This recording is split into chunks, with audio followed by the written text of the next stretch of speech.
Tout changement de civilisation implique un changement de système socio-technique, c'est-à-dire de technique. Alors là, je vous ai mis le passage du Moyen-Âge à la Renaissance, la naissance d'un métier nouveau, l'ingénieur. Évidemment, la figure marquante, transdisciplinaire de ce changement, c'est Léonard de Vinci, qui est à la fois artiste, spécialiste du militaire, peintre et ingénieur en même temps. On voit aujourd'hui émerger dans l'art contemporain, par exemple le bioart, qui est art et biologie, des gens qui viennent à la fois de la sphère scientifique et en même temps de la sphère culturelle. On peut être, j'allais dire, spécialiste des nanotechnologies et spécialiste de l'art conceptuel, et hybrider les deux logiques en même temps. On voit de nouveau art, culture et science s'hybrider en ce moment, dans du multiple logique. Alors, en ce moment, on parle de la Smart City, qui est un peu mon domaine, parce que moi j'accompagne les villes sur cette notion de Smart City. La ville dite intelligente, c'est-à-dire la ville cybernétique sur laquelle on pose une coupole technologique et qui modifie tout le fonctionnement d'une ville. Alors, il y a eu ça au 19e siècle. Alors, j'ai un peu retranscrit les diverses étapes, mais l'avènement de l'électricité, par exemple, dans une ville, moi je suis nantais, alors je vous ai mis des exemples nantais, exprès, au 19e siècle, on a vu arriver la centrale électrique, qui faisait fonctionner quoi? Le futur tramway. Le futur tramway, donc des moyens de transport complètement innovants. Et puis tout d'un coup, au théâtre, on a éclairé avec l'électricité. Ça a totalement changé notre vision du monde, notre vision de la ville. L'éclairage, la notion même d'éclairage des rues a changé la perception de l'humain, un changement technique profond qui change le rapport de l'homme à la nature, de l'homme à son habitat, de l'homme à son contexte. Alors, ce changement, il est porté, on l'a vu tout à l'heure, et c'est là où je ne vais pas me répéter, par les fameuses NBIC, c'est-à-dire la convergence de quatre vecteurs scientifiques, les nanotechnologies, les technologies du 1 milliardième de mètre. Vous prenez 1 mètre, vous le divisez en 1 milliard de parties. Les nanotechnologies s'intéressent à entre 1 et 100 nanomètres, c'est-à-dire presque l'échelle moléculaire. Et on peut travailler la matière biologique ou pas, mais on peut la travailler les cellules, travailler les atomes et leur faire grâce à des logiques algorithmiques, ce qu'on veut à peu près. Donc on a le croisement de ces 4 biotechnologies, technologie de l'information, ça c'est le numérique et le réseau, et puis les sciences cognitives, c'est-à-dire un travail extrêmement profond aujourd'hui dans le domaine des sciences, dans le domaine des neurosciences, de la neurobiologie, sur le fonctionnement du cerveau. On insiste à une fusion des bits. Les bits, c'est la donnée numérique de base, 1-0, c'est-à-dire l'information originelle. On arrive à une fusion entre la matière et l'information. Je vais vous donner un exemple très concret, les objets connectés. Les objets connectés, qu'est-ce qu'un objet connecté? C'est un objet qui transmet de l'information, produit de l'information. Mais en fait, tout votre environnement bientôt produira de l'information. De vos chaussures, vos organes vivants, n'importe quoi, un siège, un éclairage, un mur, tout transmettra de l'information. N'importe quel élément de l'environnement urbain pourra générer des entrées et des sorties de données. La ville, elle devient une interface globale, physique de l'information. C'est-à-dire que la notion d'écran va disparaître, vous allez voir après, et les objets auront les caractéristiques de l'ordinateur. Je ne sais pas si vous avez remarqué, mais les ordinateurs se rapprochent du corps. On pourrait faire une histoire de l'informatique de 1946 à nos jours, et on verrait que l'ordinateur a diminué de taille, devient mobile, puis se rapproche du corps. Donc l'étape suivante, évidemment, c'est presque naturel, entre guillemets, c'est que l'étape suivante, il intégrera le corps, forcément. Et c'est d'où l'homme connecté, la disparition. Les objets auront tous ces caractéristiques de l'ordinateur, c'est-à-dire que n'importe quel objet sera capable de produire, en algorithmie, des informations à analyser, à traiter. Alors, quel impact maintenant sur la ville?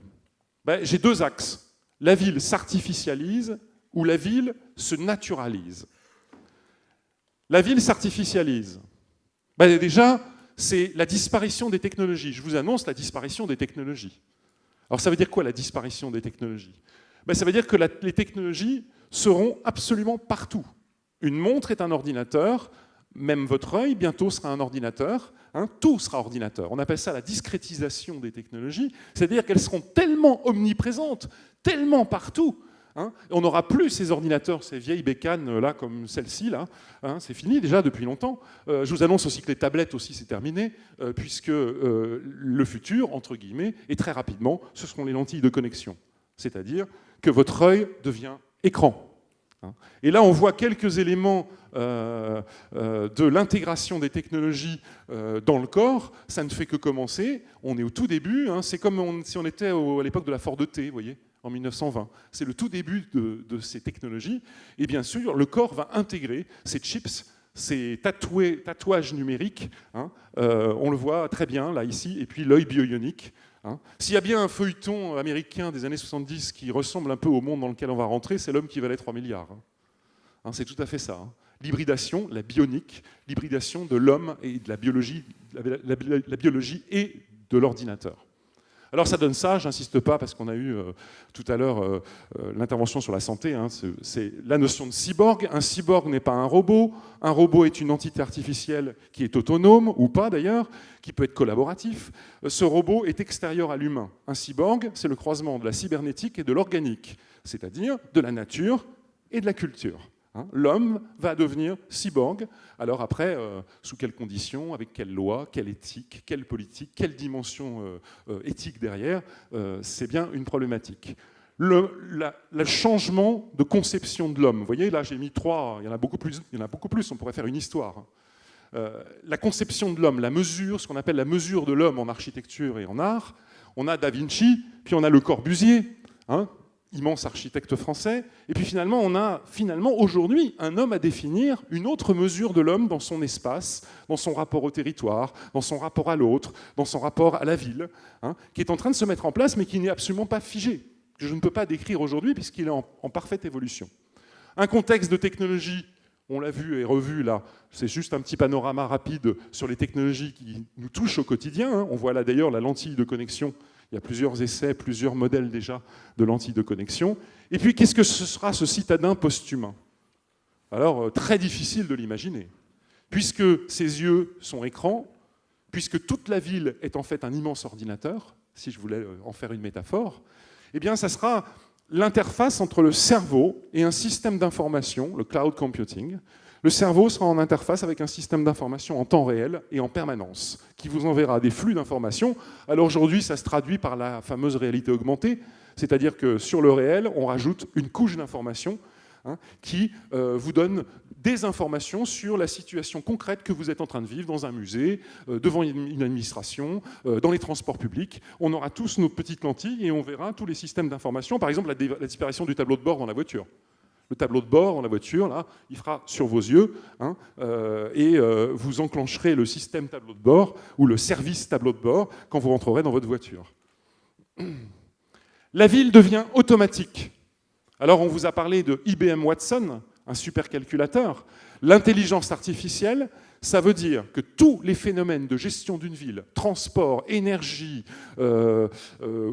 espace public, tous les phénomènes de gestion d'une ville seront automatisés par l'intelligence artificielle. C'est en train de se faire à travers les smart cities, par les algorithmes. C'est-à-dire que l'humain va avoir de moins en moins de connexion avec les systèmes de gestion d'information et des systèmes de gestion d'une ville. Donc, on appelle ça le machine learning, puisque les systèmes vont apprendre eux-mêmes par l'expérience. C'est-à-dire ils vont s'enrichir de l'expérience des humains. On vous en a parlé tout à l'heure avec le deep learning.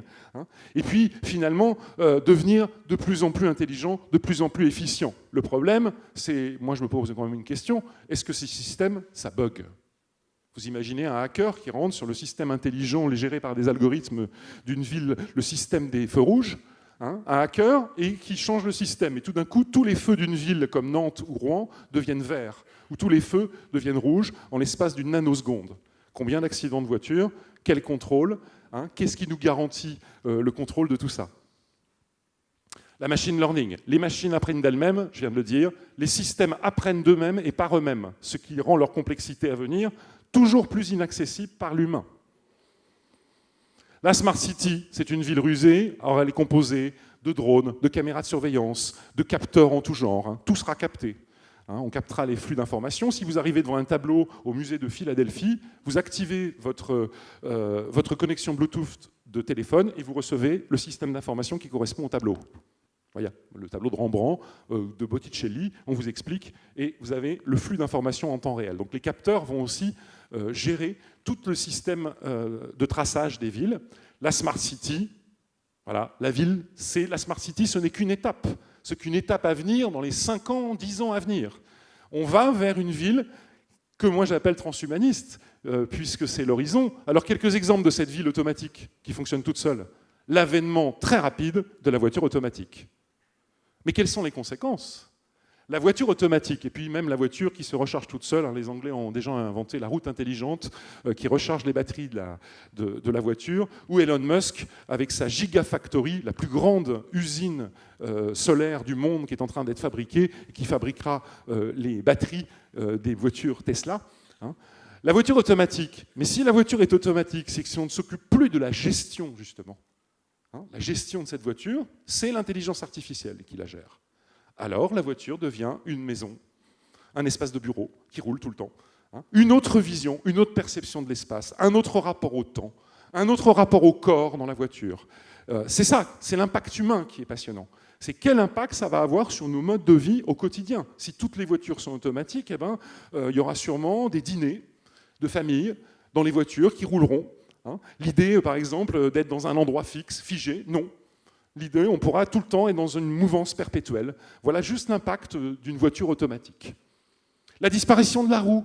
Que diable, c'est important dans l'histoire du monde, la roue. On l'apprend quand on est petit à l'école. L'invention de la roue, un formidable changement de civilisation. Eh ben, la roue pourrait très vite disparaître. Vous avez ici en bas les prochains prototypes de la Tesla, enfin toujours Elon Musk, hein, qui imagine une voiture sans roue. Hein. Donc imaginez dans votre civilisation, hein, la civilisation qu'on va vivre, vos enfants peut-être vivront l'idée de la disparition même de rouler quelque part, c'est-à-dire d'être fixé sur un territoire, on sera toujours suspendu. Ah, l'avènement des drones, qui peut sembler comme ça un gadget. Ça peut sembler un gadget, puisque tout le monde aujourd'hui peut s'acheter un drone Parrot, vous voyez, pour Noël, hein, et ça va devenir une pratique quotidienne des humains. Sauf que les drones, ce sont des robots. Ils peuvent être automatisés. Ils peuvent voler en escadrille. Et puis surtout, vous pouvez avoir, très vite, nous aurons des drones qui feront 1 mm, équipés de caméras, équipés de capteurs et de caméras. Ces drones d'1 mm qui se poseront sur le bord de votre fenêtre, vous ne les verrez même pas. Et on les verra fonctionner en escadrille. Hein. Ce sont évidemment des systèmes de surveillance, des systèmes de contrôle. Hein. Les drones vont aussi devenir des ambulances. On pourra porter. Il y a tout un aspect aussi citoyen hein, du drone. Le drone pourra transporter des médicaments pour un hôpital ou des organes vivants. Hein. Et bientôt, on va avoir besoin d'un métier pour les start-upers qui sont ici, hein, conducteur de drone, pilote de drone civil. Hein. À Nantes, il y a une école de pilotes de drone civil. Pour les anciens gamers, ceux qui jouent avec le joystick, c'est un formidable avenir professionnel. C'est sérieux. Hein. Donc, voyez, regardez les drones en escadrille. Imaginez au-dessus de votre ville, au-dessus de votre tête. Et encore, ceux-là sont assez gros. Hein. Ils sont pilotés par un algorithme. C'est une machine learning qui le pilote. Il n'y a pas d'humain. Hein. Et on peut les projeter quelque part sur un territoire pour faire ce que l'on veut. Hein. Il y avait les remarques tout à fait intéressantes d'un spectateur tout à l'heure. Les technologies sont neutres. Toute technologie est neutre en soi. C'est ce qu'on en fait. D'où la dimension politique des technologies, qui est pour moi fondamentale. La dimension politique, c'est la dimension de la ville, de l'agora. Deuxième partie. J'ai encore un peu de temps. Hein. 10 minutes. OK. La ville se naturalise. On a vu tout à l'heure que la ville s'artificialise, c'est-à-dire on met en place des systèmes de technologie très puissants hein, qui intègrent la ville. Mais la ville se naturalise, c'est-à-dire l'influence de la nature, de la biologie sur la ville. C'est un autre aspect qui est pour moi tout à fait passionnant et qui est difficile à projeter dans le temps. C'est la fusion, l'hybridation, l'interconnexion. Le modèle naturel s'intègre aux logiques urbaines. Alors on a des mots bizarres qui apparaissent. Le biomimétisme. Il y a beaucoup de startups d'ailleurs qui travaillent sur ces logiques-là. C'est-à-dire comment la nature, hein, le mouvement des animaux, les plantes, la biosphère, comment la nature nous aide à comprendre et à fabriquer des objets, du design, des systèmes innovants qui proviennent, donc qui sont inspirés de la nature. C'est pas nouveau, hein, je pourrais remonter au XVIIIe siècle sur le rapport de Jean-Jacques Rousseau avec la nature. C'est pas nouveau, sauf que là, la nature s'intègre à l'artifice, s'intègre à la culture, s'hybride. Nature et culture, c'est ça le transhumanisme. C'est on ne sait plus ce qui est naturel ou culturel, artificiel hein, ou naturel. On ne sait plus. On ne saura plus. Et c'est ça la grande question, et c'est une question pour moi politique et d'abord philosophique. Alors, l'urbain et le rural s'hybrident. On va arriver des projets dans les architectes expérimentaux, à la Bartlett School à Londres, immense école d'architecture. On travaille sur l'immeuble ferme, la ferme immeuble, la ferme agricole. Enfin, on ne sait plus, en fait. On ne sait plus. Forcément, nature et culture s'hybrident, puisque l'architecture, c'est la culture. C'est l'homme qui le fabrique, qui le pense. Et puis, l'agriculture, c'est la nature. Les deux sont en train de s'hybrider. Ce qui fait que qu'est-ce qui sera rural ? Qu'est-ce qui sera urbain, bientôt ? Et on voit que ces projets nous montrent bien la fusion urbain-rural, mais bientôt, mais bien sûr, nature-culture. Ah, je pourrais fabriquer la nature. Alors là, vous avez un truc de base que j'ai vu fonctionner, qui était en Slovénie, des étudiants de Slovénie qui ont travaillé avec l'imprimante 3D, et ils ont fabriqué une pâte avec des graines, et on peut donc fabriquer, vous voyez, ils ont fait London, on peut fabriquer des plantes, ou des structurations de plantes. Vous imaginez le nôtre, enfin les jardins de Versailles, s'il avait disposé à l'époque d'imprimantes 3D, il aurait pu fabriquer son jardin d'une autre manière. Donc on va voir que la nature, on peut, même l'imprimante 3D, on a vu déjà aussi avec les organes vivants, on peut aussi, le bioprint, on peut imprimer de la peau, des cellules. On est en train de tout refabriquer. Le monde est en train de se refabriquer à l'aune des nouveaux modèles. Les structures bioniques, le mimétisme avec le squelette des animaux. Vous voyez, là, c'est un des projets de Dassault et d'Airbus Industries sur un avion du futur. Cet avion, il est composé de membranes en biopolymère. Ces membranes vont permettre, si vous voulez, on va les programmer là aussi avec des algorithmes, vont permettre à la membrane d'être opaque ou transparente. C'est-à-dire que vous serez dans un avion à 12 000 mètres ou à 9 000 mètres et vous aurez une coupole transparente, vous verrez le ciel à 360 degrés. Et puis, deuxièmement, comme cet avion, cette conception d'avion est conçue sur le squelette des oiseaux, il sera souple, il va reprendre sa forme, ce qu'on appelle le morphing materials, c'est-à-dire les morphing materials, c'est suivant les tensions, les pressions, l'avion reprend sa forme, il est complètement malléable, on rentre dans un univers presque liquide, il devient malléable, et c'est une peau. En fait, ce qui est proposé là, c'est un avion qui a une peau. Voilà. Si je ne peux pas rentrer dans le détail, parce que juste sur cette slide, on pourrait faire une conférence de 2 heures, sur le biomimétisme et les structures bioniques. Alors voilà, les nanotechnologies, plus la fabrication. Alors la fabrication additive, c'est l'imprimante 3D. Si vous croisez maintenant, et c'est ce que M. de Ronet a dit, qu'est-ce que c'est le transhumanisme ? Le transhumanisme, c'est l'hybridation de plusieurs sciences qui s'hybrident en ce moment, les NBIC. Et bien maintenant, vous faites des croisements. Et si vous faites des croisements, vous créez des startups d'ailleurs. Si vous rentrez dans le transdisciplinaire, vous créez des startups. Regardez, il y a un croisement, c'en est un que je vous propose parmi d'autres. Les nanotechnologies hybridées avec la fabrication additive, c'est-à-dire l'imprimante 3D, plus le biopolymère, ça donne des matériaux biologiques fabriqués, artificialisés par l'humain.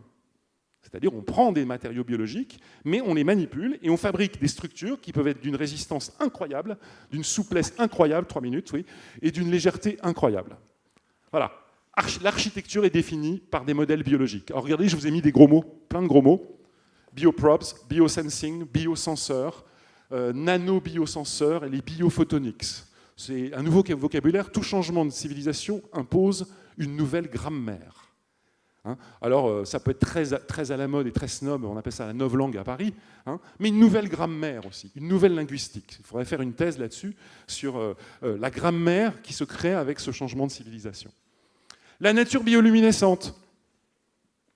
Eh oui, j'intègre un gène, un ADN de ver luisant dans un arbre et je crée un arbre bioluminescent. Parlons des conséquences. Si vous mettez dans une avenue, dans une ville, des arbres bioluminescents, ça c'est en Allemagne, eh bien ces arbres vont suivre le mouvement naturel de la tombée de la nuit et du jour. Ils vont devenir phosphorescents avec la tombée de la nuit. Et donc l'idée de la gestion de l'éclairage disparaît. L'idée même de la source d'énergie disparaît. On a artificialisé la nature, on a manipulé la nature, ça ne date pas d'aujourd'hui, ça aussi, pour finalement créer des arbres, alors, scandale peut-être, puisque ce sont des arbres génétiquement modifiés. Mais ces arbres génétiquement modifiés proposent un modèle énergétique autosuffisant.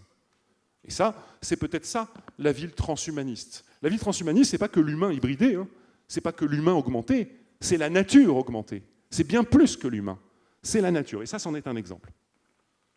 La matière programmable. Alors ça, je veux le faire, même si je prends une minute de plus. C'est pas grave. Je vais vous présenter un chercheur américain du MIT. Je précise que M. Deronet vient aussi du MIT, à Boston, qui est une structure où on invente énormément de choses. Par exemple, l'encre électronique en 1999, mais plein de choses.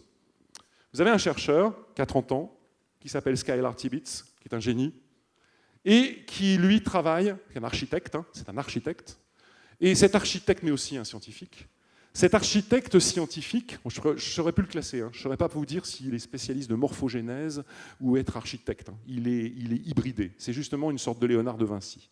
Il travaille sur l'architecture auto-assemblée, sur la manipulation de la matière à l'échelle moléculaire.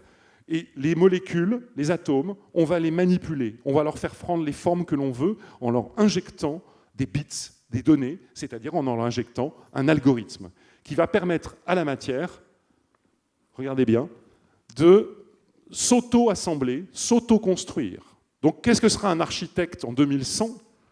Ce sera un architecte qui construira un algorithme de construction pour inventer un immeuble futuriste et l'immeuble se fabriquera tout seul. Regardez bien. Voilà. Donc évidemment, le mouvement, c'est l'architecte qui l'a décidé, parce qu'il a construit l'algorithme pour, mais la matière le fait toute seule, en autosuffisance. Alors, si je croise maintenant l'auto-assemblage de Skylar Tibbetts, le drone qui transporte des briques. À l'école polytechnique de Lausanne, vous avez 2 architectes de génie qui ont inventé un système de drone qui fabrique un immeuble. Alors pour l'instant, c'est des petites briques, ils font à l'échelle de la maquette, mais on peut imaginer un immeuble entièrement construit par des drones, constructeurs, des ouvriers drones. Et puis 3e entrée, l'imprimante 3D béton, que les Chinois développent aujourd'hui, pas que les Chinois d'ailleurs, les Hollandais aussi, et même à Nantes, c'est-à-dire l'idée de faire des logements sociaux à bas prix avec des imprimantes 3D. Si maintenant vous hybridez les 3, l'auto-assemblage, le drone constructeur et l'imprimante béton, je pense que Bouygues a quelques problèmes à se poser. Vous voyez ? Ou en tout cas, Bouygues a intérêt à évoluer. Parce que là, on a une autoconstruction de la ville. Je vous ai mis une maquette de ville en impression 3D. C'est New York en impression 3D, là, ce que vous avez là. Et donc ça, c'est sûrement la cité futuriste où vous marcherez dans la rue, vous marcherez, puis vous verrez les immeubles se construire tout seuls, et se gérer tout seuls. Où sera l'humain là-dedans ? Et puis évidemment, l'énergie sera solaire, mais là, on en est au panneau solaire. Moi, je vous présente la sphère solaire, beaucoup plus puissante. Vous imaginez une ville où tout autour, il y a comme ça installé des sphères solaires, c'est-à-dire un des modèles énergétiques de la ville du futur. La BioCity. La notion de BioCity, ça vous taperez sur Google, non pas sur Google, vous taperez sur DuckDuckGo, moteur de recherche indépendant et anonyme, sur lequel vous trouverez des informations sur la notion de BioCity, c'est-à-dire vraiment, et puis même la ville biophilique. Je ne vais pas aller plus loin. Alors, pour finir, et j'ai fini, mais c'est quand même le plus important, c'est quand même, je me pose une question, moi, et qu'une question fondamentale pour moi. Et le post-humain, parce qu'on va devenir des post-humains. Donc, quels seront ses droits, ses besoins? Où est son libre arbitre? Une ville collaborative, contributive, inclusive? Est-ce que la ville va... Vous voyez, moi j'oppose à la Smart City, la ville dite intelligente, j'y oppose, et je ne suis pas le seul, l'intelligence de la ville. Et l'intelligence de la ville, c'est vous. C'est la médiathèque, c'est le musée, c'est le centre d'action sociale, c'est l'administration, c'est l'entreprise. Évidemment, l'entreprise qui change de modèle de management totalement. On passe à un modèle de management collaboratif, humain. On voit qu'il y a un paradoxe, finalement, entre des technologies qui sont comme ça en train de s'imposer, des systèmes technologiques et des systèmes industriels, un nouvel ordre industriel qui est en train de s'imposer, qui vient de la Silicon Valley, du MIT. Donc, une chose qu'on n'a pas l'impression de maîtriser, et puis finalement un retour à l'humain, un besoin de connexion entre les gens. Un besoin communautaire. Quand vous parliez de gestion des entreprises, nouveau modèle de management, c'est ça. C'est le rapport où il y a la notion de hiérarchie disparaît, où on est plus dans un écosystème communautaire avec un facilitateur qui s'appelle le chef d'entreprise, ou qui ne s'appellera plus le chef d'entreprise. Donc c'est la question que je me pose, et c'est la question, je vais finir comme ça. Le transhumanisme, c'est une question purement politique. Mais pas au sens des partis politiques, au sens de l'agora, la cité grecque, le rapport aux citoyens, le rapport au savoir, le rapport à la connaissance, hein, la construction de biens communs entre tous. Comment se garantir de tout ça, hein, qui va prendre des décisions dans cet énorme système technoscientifique et industriel qui est en train de s'imposer et qui, de toute façon, s'imposera. De toute façon. Donc il faut imaginer un contre-pouvoir équilibré et humain qui nous permette de vivre mieux les choses. Merci beaucoup. Merci Pascal, merci pour cette présentation. Première réaction comme ça, c'était court mais c'était intense. Oui, mais j'ai fait un slide de 3 heures pour 20 minutes. Voilà, et pourtant Marc Dorcel, c'est cet après-midi. Oui. Non, moi ce que je trouve intéressant dans ce que tu as pu expliquer, je trouve aussi très fort, c'est que en fait, est-ce qu'on n'est pas aujourd'hui dans un siècle des hyperlumières ? Je précise. Le siècle des Lumières a mis l'homme au centre de la nature et l'homme qui va forger la nature et qui va se servir de la nature pour s'accomplir lui-même. Aujourd'hui, l'homme a fait cela, en bien comme en mal, et la technologie vient l'aider à en rajouter une couche supplémentaire. Moi, je trouve que je suis très partagé. À la fois, je trouve ça extraordinaire, ce que tu as dit, et en même temps, ça me fout les jetons. Okay. J'ai exactement la même appréhension. Un changement de civilisation, moi j'ai eu la chance d'assister aux conférences de cet immense historien Fernand Braudel, j'étais tout jeune, qui travaillait sur les changements de civilisation et qui est l'inventeur de l'histoire structuraliste, comme Lévi-Strauss. Le structuralisme, c'est quoi? C'est essayer de retrouver des invariants dans l'histoire. À chaque fois qu'il y a changement de civilisation, il y a des choses qui se répètent. Et il se trouve que si on analyse le changement de civilisation du passage du Moyen-Âge à la Renaissance, qu'est-ce que c'est? Un profond changement de la conception du temps, de l'espace et du corps. Et le changement de civilisation, ça a toujours été un profond changement de ces 3 données. Ah oui, la Terre n'est pas plate, elle est ronde. Alors si elle est ronde, je peux en faire le tour. Ah ben oui, grande découverte, Vasco de Gama, Christophe Colomb. Ah oui, la Terre n'est pas ronde et elle tourne. Alors vous avez Harvey, un jeune étudiant en médecine à Cambridge, en Angleterre, un génie. On avait une conception du corps, d'un corps rempli de sang qui stagne. Vous savez, le mal imaginaire qui fait faire des saignées parce que le sang pourrit. C'était la conception du corps et de la médecine à l'époque. Et Harvey, lui, réfléchit. Il a lu Giordano Bruno, il a lu Galilée, et on lui dit que la Terre est convexe et qu'elle tourne. Qu'est-ce qu'il en déduit? Si la Terre tourne, le sang aussi. Invention de la circulation sanguine. Rupture dans l'histoire du corps. Si la Terre est plate, si la Terre est convexe et qu'elle n'est plus plate, alors invention de la perspective, de la profondeur de champ. Invention du théâtre, enfin, de la perspective en peinture et en architecture. Révolution de l'histoire de la peinture, révolution de l'histoire de la ville, de l'urbanisme et même de la conception du territoire. Ce qu'on est en train de vivre aujourd'hui, c'est ça. Un profond changement de la conception de l'espace, du temps et du corps. Mais ce qui est surtout intéressant, c'est qu'au-delà de ça, on est en train de revenir à quelque chose qui a fait sens à une certaine époque. Moi, j'ai l'impression que les hommes et les femmes qui sont en train de construire cet avenir, ce ne sont plus des hyper-spécialistes.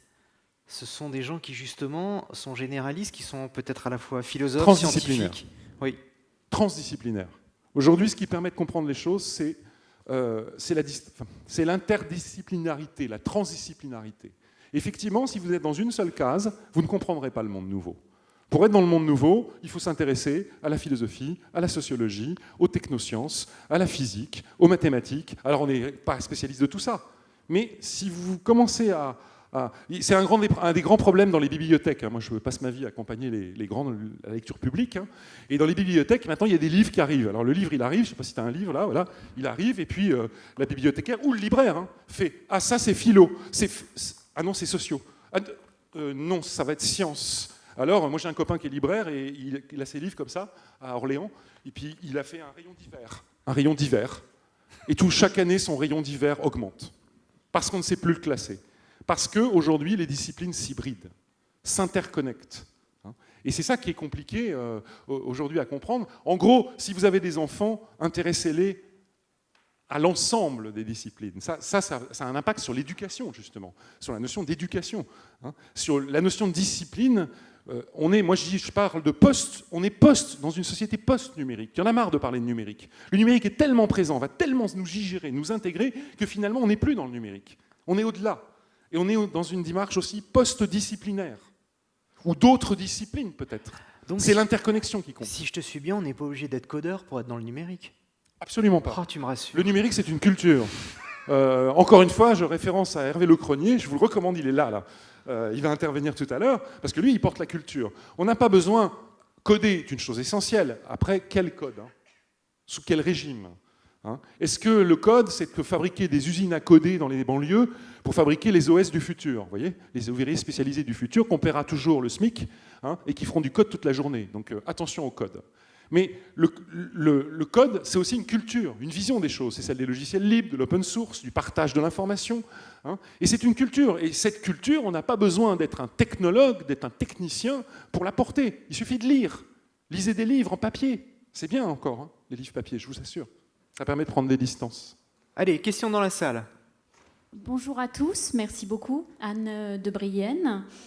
Je crois que ça pose aussi énormément le problème de la gestion de toutes les données personnelles et autres qui vont être générées en fait par la Smart City.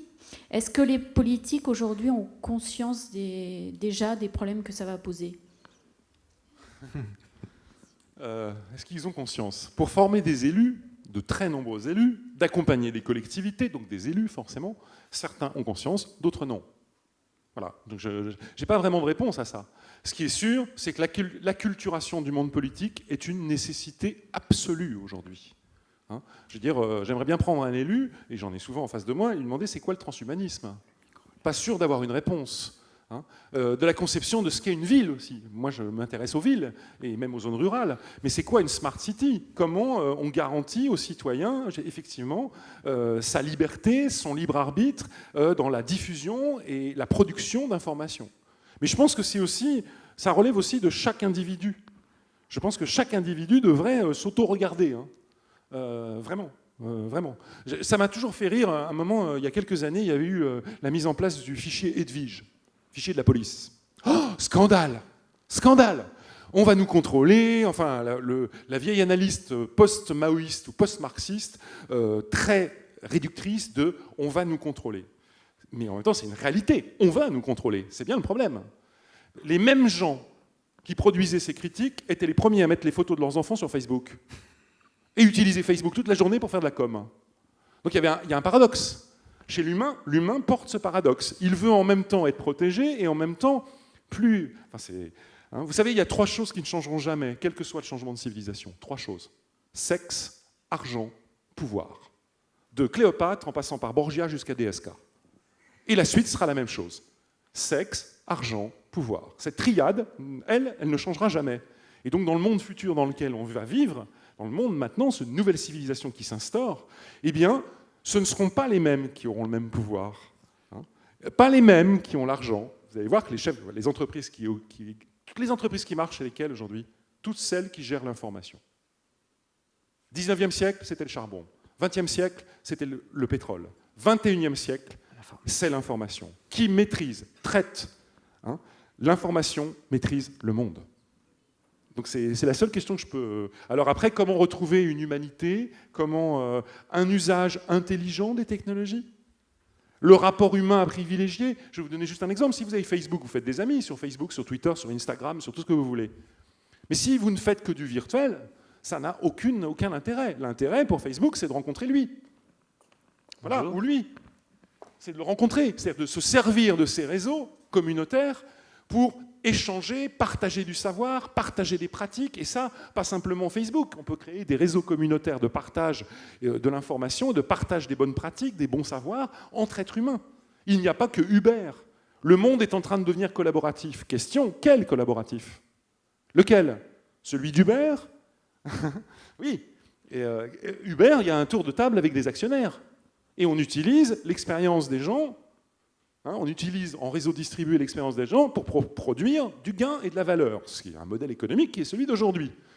Le vrai pouvoir, c'est la capacité à mettre en réseau les gens et à en retirer des systèmes d'information qui peuvent être vendus, mais pas que vendus, parce qu'il n'y a pas que les commerçants, il n'y a pas que le commerce, qui peuvent être aussi servir à la manipulation. Ça peut être aussi une dimension politique et même une dimension de réseau, j'allais dire, à dimension sociale. Toute personne qui sait mettre en réseau distribué des gens en interconnexion pour partager des informations sera gagnant dans les 50 prochaines années. On prend une dernière question là-bas. Et puisqu'on est, juste un instant, puisqu'on est dans le trip, il faut effectivement suivre des gens qui sont sur des réseaux sociaux. Je vous conseille de suivre Anne de Brienne, parce que sur Twitter, elle est toujours très très à propos. J'ai toujours beaucoup de plaisir à lire la plupart de ses tweets. Donc voilà, je voulais juste le signaler. Dernière question. Regardez ça. Oui, bonjour, Christophe Tétu de l'association Micro-Récup. Voilà, donc vous avez souligné l'importance de la ville connectée donc, durant votre intervention, mais les villes actuellement sont situées au niveau de la mer, et donc toutes ces technologies donc, ne sont pas très compatibles avec les changements climatiques. On l'a bien vu avec les inondations, on l'a bien vu avec les tempêtes et les ouragans. Donc la nature, par essence, a toujours le dernier mot. Donc toutes ces technologies qui dépendent de l'humain ou qui s'affranchissent de l'humain ne sont pas compatibles, on va dire, avec la météo. Donc qu'est-ce que vous pensez de la position de la ville, notamment au niveau de la mer, et avec donc, on va dire, le réchauffement climatique vis-à-vis de tout ça? Je n'ai absolument rien à dire là-dessus, sinon d'être totalement d'accord avec vous. Je ne suis pas un spécialiste de l'écologie ou de la biomasse, mais effectivement, le rapport de la ville à la nature est aussi une question éminemment politique, à penser par les élus. Là non plus, c'est pas parce que vous mettez de l'éco-construction ou de la construction à développement durable, vous voyez, ou des jardins partagés, que vous pensez réellement la géomorphologie des territoires. Moi, j'ai fait de la géographie aussi, la géomorphologie. Effectivement, c'est une pensée. J'allais dire, c'est un thème fondamental aujourd'hui à venir. Je n'en pense rien en soi. Je suis pas un spécialiste. Franchement, je vais vous dire des bêtises sinon. Mais sinon, d'être d'accord avec vous sur cette thématique extrêmement sensible. Moi, pour faire écho, je pourrais vous citer une citation de Woody Allen qui dit que dans 3 milliards d'années, le Soleil aura absorbé la Terre, donc à quoi bon se raser le matin? Bien, merci Pascal pour ce brillant exposé. On aurait encore envie que ça dure plus longtemps.